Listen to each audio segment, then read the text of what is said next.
All right, so this is my new toy. Let's take a look at it. We're going to unbox it. So here's the unit itself. And if you notice, there's some things that we have to peel off of here. You see these little yellow tabs? We're not going to do that right away, but that is basically your drone. And that must be the camera in front. So let's set her down. Pop this bad boy off. And then it comes with, of course, USB charging. It's got some tools and screws. It's got an additional USBs here. I'm not sure how this works. Oh, here we go.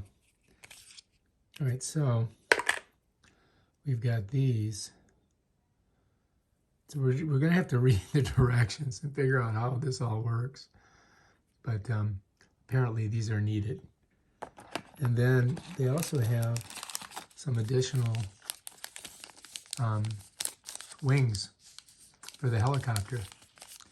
So let's set that there. Let's pop this out.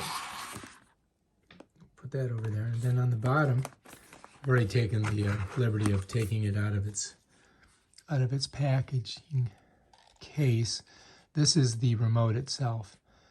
And of course there's going to be a learning curve on here. And I do believe we have to charge everything. And we'll just have to figure out how it works. Here's your USB-C. And then I don't know what these are. These are little tools. So this is definitely going to be a learning curve. We're going to have to figure it all out and read the instructions. But that's what comes in the box.